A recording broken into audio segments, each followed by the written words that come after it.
This is Annie Kid Wolf, and you're watching This is Punk Rock of Punk Globe magazine. 1, 2, 3, 4. Punk rock, punk rock, punk rock. Punk rock, punk rock, punk rock. Punk rock, punk rock, punk rock. Punk rock, punk rock, punk rock. It ain't brain surgery. Punk rock, punk rock, punk rock. Punk rock, punk rock, punk rock. Punk rock, punk rock, punk rock. Punk rock, punk rock, punk rock. It ain't brain surgery.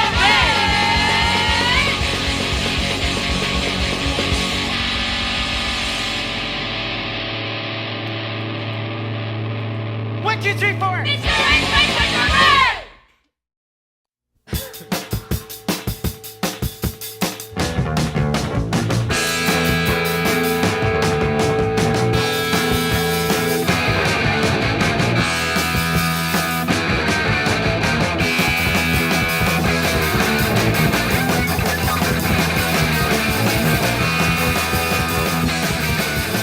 I had heroes that I would get nervous around, you know?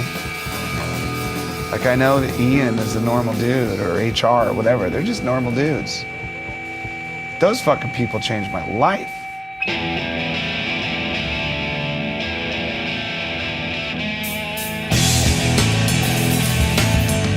DC is a small city of 400, 500,000 people. The industry is government. So the thing about Washington is that it's a petri dish for great ideas. They may not be sustainable, but you can always grow something here because nobody's looking. We're proud as hell of the fact that what's coming out of this town is good. When you think about, what kind of a town Washington, D.C. was at that point, that was kind of a remarkable thing. And we knew it. Everyone knew it. Just brilliant, energetic, creative people. And no one seems intent on having a career of any kind.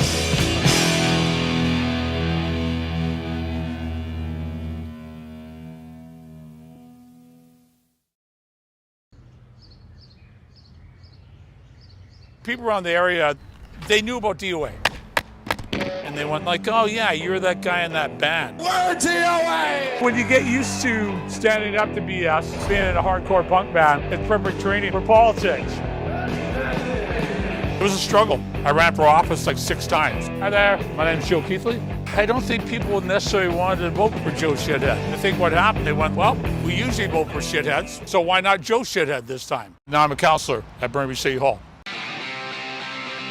DOA was bigger than life. This is somebody who pays attention to real-world politics. They were a huge inspiration for kids. We listened and we learned. I found out how big the world was. I've had people go like, oh man, you got into politics. You used to stand for anarchy. We stood up for people's rights. Running in politics is an extension of that. Some of my friends understand, some don't. The ones that don't, that's tough luck. Well, look who's here. My name is Joe Keithley. I'm from the Burnaby Green Party, and I'm running for re-election to council. To do actual politics, you have to change people's minds. This is one of the hardest things that you can do. I'm not surprised that Joe is a politician. You could tell back in the day he was going to move on to something that made a difference. My entire life, I have stood up to hatred, racism, and sexism. He's persistent, predictable, he's loud. Energetic obviously comes to mind. A hard-working guy. He strikes me as honest, and most importantly, he gives a You have to make people realize that you're actually going to fight for them. He stands by those words and by those songs, and he still believes the message. At DOA we set out to 1, have fun, 2, play loud, obnoxious music, 3, go out and change the world. I'm just getting started here.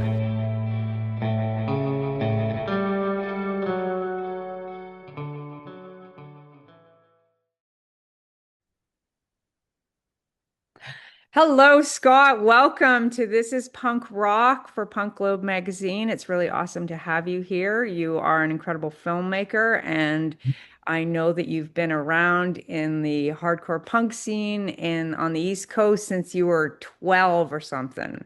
Yeah, that's about right. Yeah, that's what Jason Pettigrew told me. He pumped you up Oh, and yeah. yeah, he said you got to get him, and I'm like, I'm trying.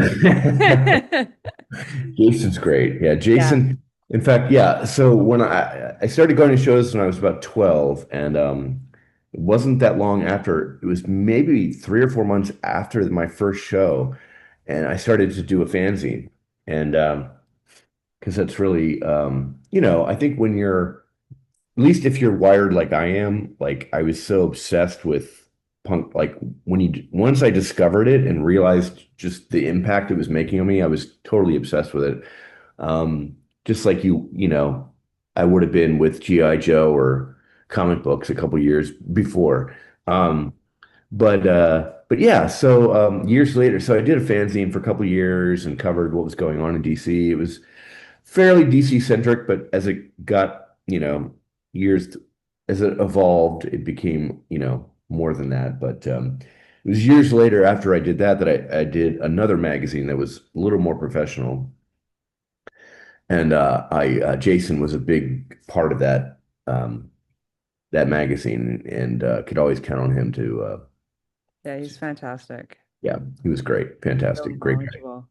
This is great because you have just finished a new documentary.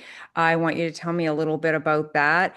I know we just interviewed Joe Keithley and he gave us a little insight, and it sounds incredible. And I know that lots of people are going to be extremely interested in this. I want to talk about salad days, and I want to ask about how that came about and where the name came from, and all of this stuff that, because you have been a part of that, the punk rock for a very long time, and it's neat to get your perspective. Sure. So where do you want me to start with the You news? start where you want to start. Maybe I should start from the beginning. Sounds good. In terms of the films. Definitely. So you asked about Salad Days. Mhm. Salad Days is a film that I made, excuse me, about the DC punk scene in the 80s and early 90s, which was, the period that I was, very actively involved with. And it was kind of a coming of age story for me, but I don't think that really I didn't want that to necessarily come through in the film. I mean, that was my initial concept or initial sort of outline, but I realized it was just, it's really not about me. It's really about, the scene and how what the kind of impact it made. So I did that. That was my first film. I mean, I came before that, I was an editor for a music magazine. So telling stories, writing. I mean, that's kind of what I enjoy doing. So, but this was something very personal and something that, continues to this day in terms of the just the kind of um, long-term effect that it's had on me. But yeah, so and I thought, well, maybe a few people will want to see this. And I was terrified, when it first came out. And then it just kind of snowballed and things just kind of like went nuts. And I'm really proud of the film and so grateful for the response it's gotten. We played it all. I've been all over the world screening it for people. So Yeah, it's incredible. It's really thank you. good. Thank Yeah, you. congratulations on that. Like, Thank you. I thought it was quite powerful, and I thought, yeah, it really, yeah, it was great. Yeah, it's really a story about community and about you know, um, friendship and uh, there were so many things that, that struck me as I was doing it that I didn't anticipate um, beforehand. So yeah. So I did that, and then I did the next doc I did after that was a documentary called Cream, America's Only Rock and Roll Magazine.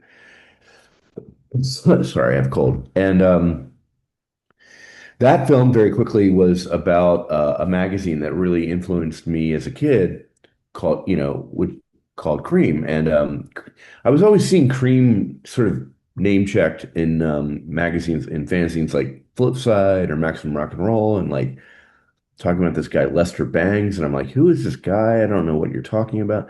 So, um, but Cream was like number two to Rolling Stone in terms of newsstand sales and Mm-hmm. popularity in the country. And but they were the only ones that really discussed punk rock in any real way. Rolling Stone was very dismissive of punk rock. Rolling Stone thought it was a fad, it was a joke. Um, Whereas Cream took it as a serious sort of art form. And the one guy that kind of, spearheaded all that was a guy named Lester Bangs, one of the greatest music writers of, all time. He'd probably hate me saying that. And so as I went on later in life and I was able to make a living out of doing a music magazine, I specifically hired every writer that I ever read in Cream and was, able to work with these people that I, read as a kid.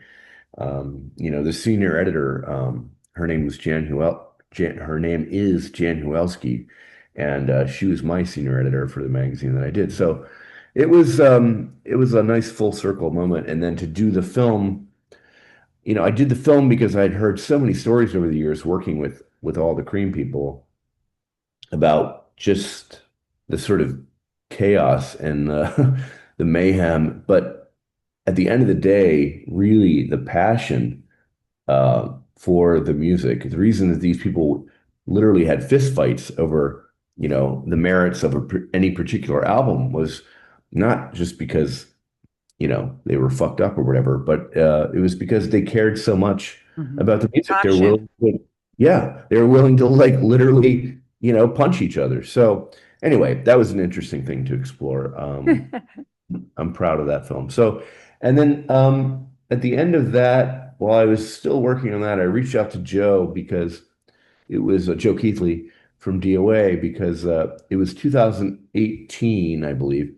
Maybe it was 2019. It must have been 2018, but and I was writing, we were all going through Trump first term Trump. And I'm pretty political guy. And so I was not real happy with the way things were going. In fact, I was pretty down about, life in general. And I saw this headline that said Joe Keithley had won this election. And it was instantly to me, as I read more, I said, this is like this David and Goliath kind of story. Totally. Great underdog story. And it gave me hope at the time when I didn't really have a whole lot, politically speaking. So, so I reached out to Joe and just said, hey, I'd love to cover, this is a really inspirational story to me. I've been a fan of yours since I saw you the first time when I was 13. And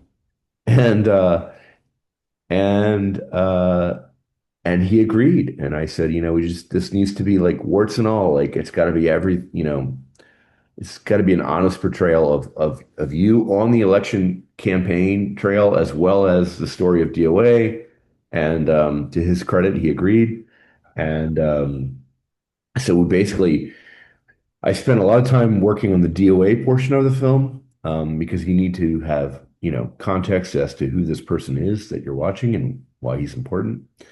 And I worked on that up while he was waiting for his reelection. Now, in Canada, the reelection term is only 6 weeks, or maybe it's 8 weeks. I can't remember. Yeah.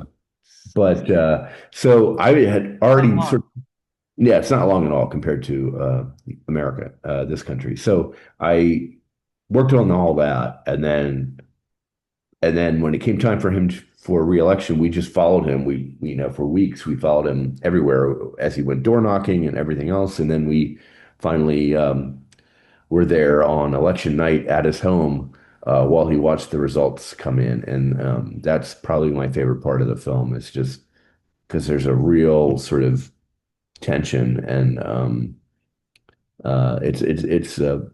it's a kind of a uncomfortable part of the film to watch, just to watch it all in real life, in real time. So. Yeah, that's incredible.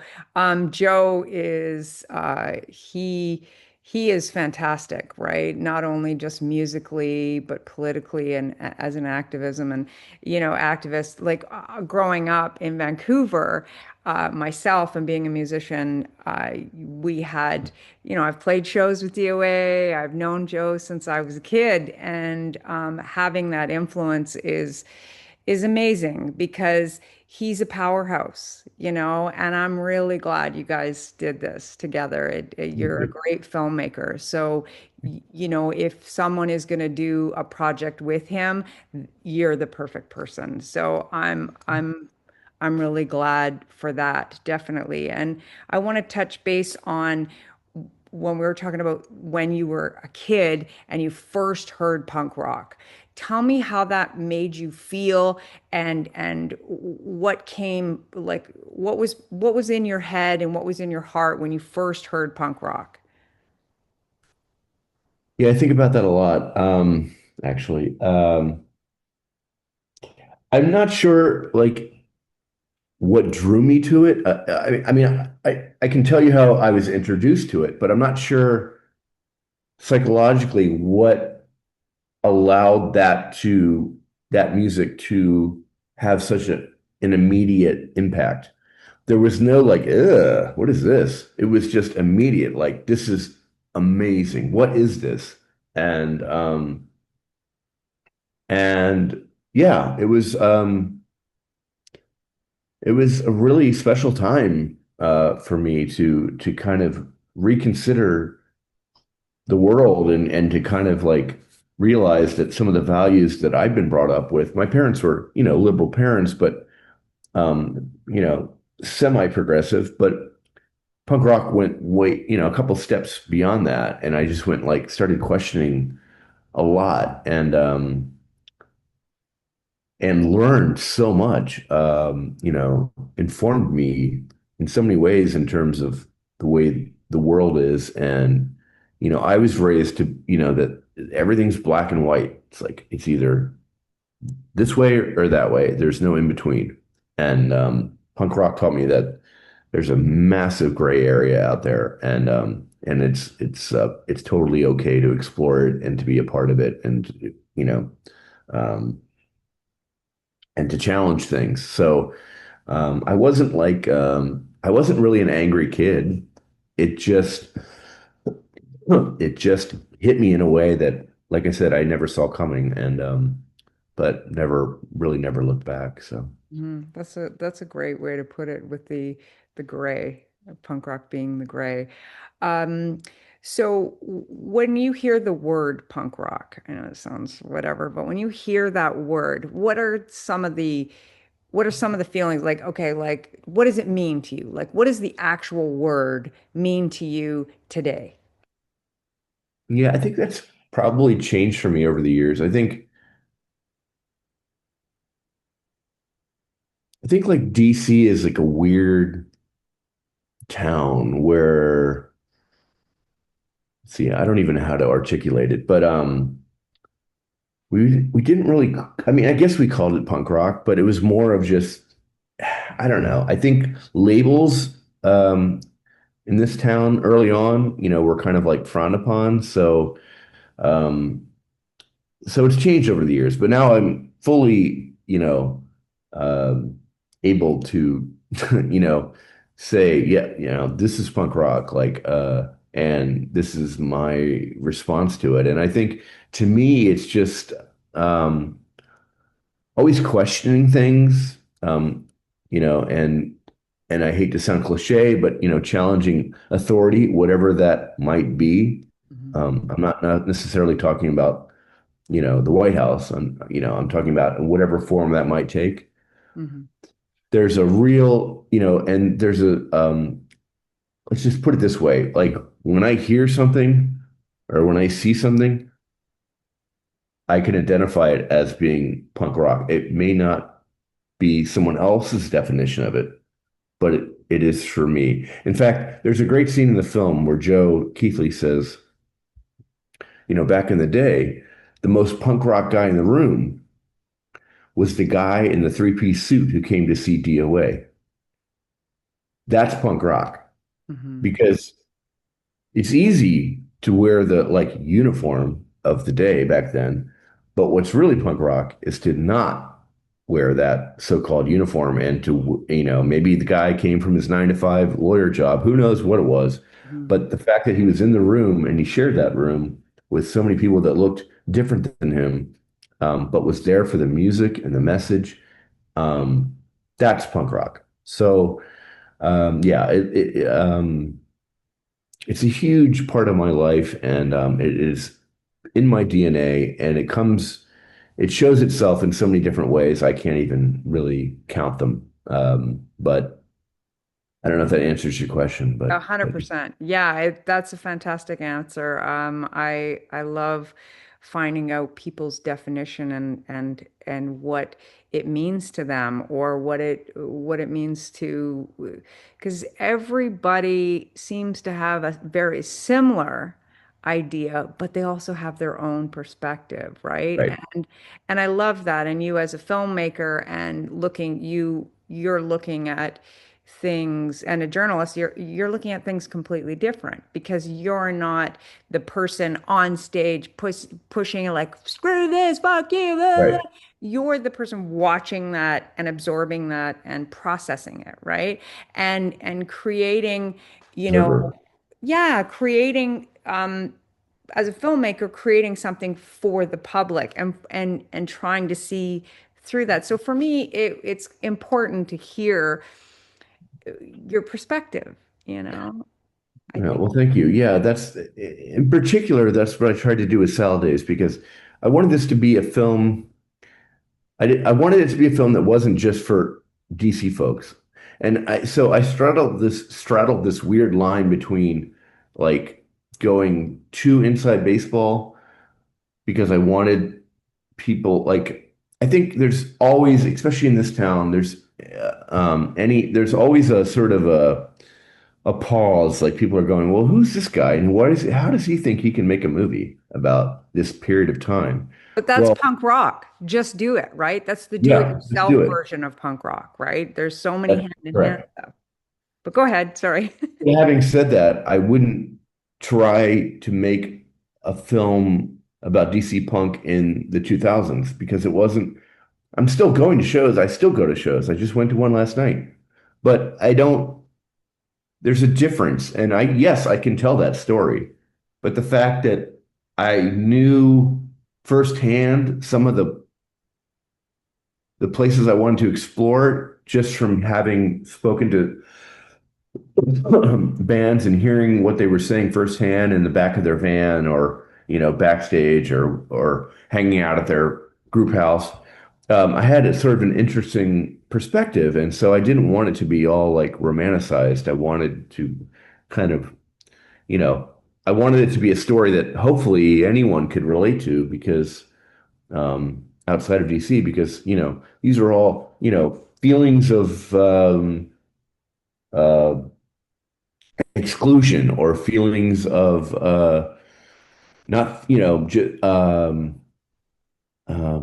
being spoken down to or not being a part of the club or not understanding why straight edge has to be the way it is and being confused about the whole thing. Like these are all human things that were reactions to the stuff that was going on in DC and beyond that, I also thought it was interesting to explore in that film how terms like straight edge, emo, what else? Straight edge, emo. There's some other word I'm drawing a blank on, but all those became part of the vernacular that we all speak to about now, but they started here. these were things that were talked about here and started here. Like straight edge, like it's a song, but like I don't even know if like my kids use that term. But I guarantee you they know nothing about minor threat, even though I've tried to introduce them. They're like, yeah, whatever, that sounds like shit.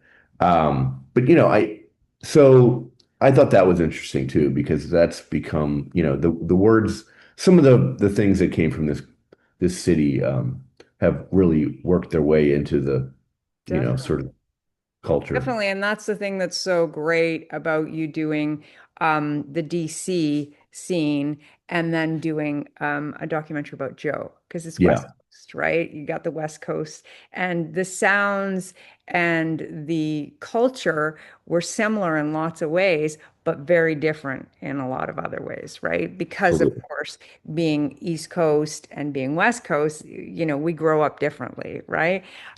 So there's the different, political landscapes. There's all kinds of stuff that we deal with.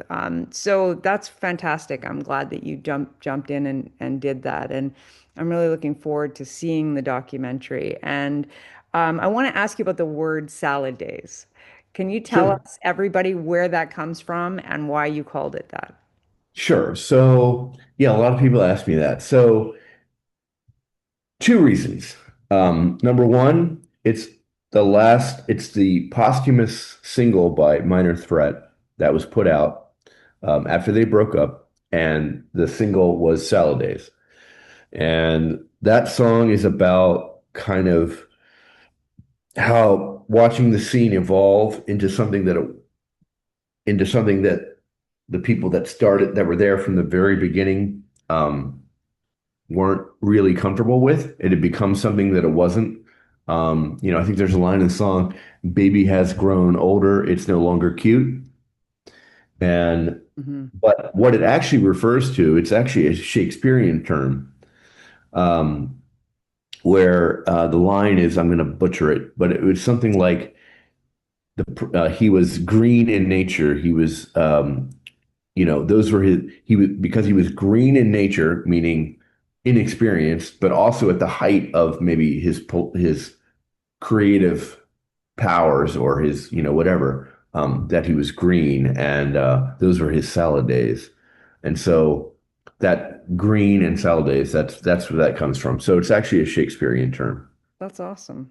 That's Yeah. great. And I'm sorry, So I cannot remember the book, but I'll have to find that out for you. that's But okay. People yeah, can, Google it and figure it out on their yeah. own. Can you tell me about this documentary with Joe and where it's going and where people will be able to see it? Festivals, is it going to be streaming? What doors are you banging down with this documentary? And because it's just finished now, right? Yeah, yeah. And we've been doing the Just festivals. First festival was in September. I'm still doing festivals through the summer, and I'm doing some theatricals around the country. I'm going to Dublin in August to screen it. So kind of all over, maybe France, kind of all over the place. Doing a couple in the major markets here, and then it looks like it's going to go to streaming in the late fall, early winter. Um, so yeah, we still have some funds to raise in order to deal with the legal end of everything. You can't turn it over to a distribution company until you have certain, yeah. yeah, legal. Deliverables. Yeah, exactly. So, but I'm playing it anywhere I can, and if anyone wants to see it, please feel free to reach out to me or you, and you can reach Mm, me. But it's a really, of course, I'm the filmmaker, but it's a really, I'm really proud of it, and I think it's the best thing I've done in terms of just wow. visually. And emotionally, I think there's some really powerful moments in the film that I'm grateful that we were able to capture. So, and given where we're at right now in our current landscape, I think um, it's a particularly appropriate film to watch. Perfect. And so we're going to put a website down below to promote you and to tell people where they can see or contact you or get any information. Yeah, I can I do know all that. I know your Instagram is Salad Days. I'm Let me. always like, oh, that's Uh, funny. Oh, good work. oh, I didn't know you followed me. Okay. Oh yeah, I guess that's how we did. Did you reach me out? Did you reach I out to have me? no idea. Yeah, yeah. I think Scott, I think Jason was very much like, you got to get a hold of him. So I think I reached out to you more directly, but he's like, check out the Instagram. I'm like, dude, I'm already there. Jason is such a good man. He's such a He's good, wonderful. Yeah, you're kind. hooked in with some fantastic people, and Oh, you're very talented, and I thank love your you. perspective. And thank you so much for coming on here and chatting with us and Absolutely. promoting the new film. And I want everyone to keep an eye open for it. And yeah, we're going to show the trailer, and I want to hopefully we can show the trailer of Salad Days too. If you have one of Yeah, those, I can I throw can send those. you both. Yeah, Perfect. I can throw them both in here, and people will keep their eye open for it. And a place where people can see Salad Days even today. So that kind of stuff. Where can they? That would. it's yeah, it's streaming on a number of different places. I mean, originally when it came out, it was streaming on Amazon and iTunes and Hulu. It's not.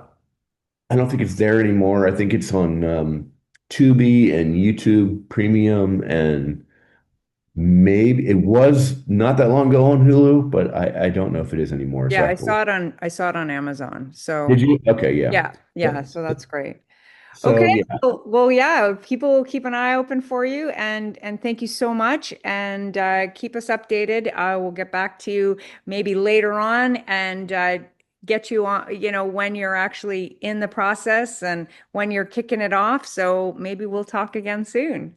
that'd be great. I look forward to it. Yes. Yeah, and thank you so much, Scott, for spending Thank some you. time with us. And good luck with everything. I really want it to do really well because, the combination of you and Joe is great. And I hear the Jello's in there too. So Jello is in there, yes. fantastic, awesome. So that's great, Jello.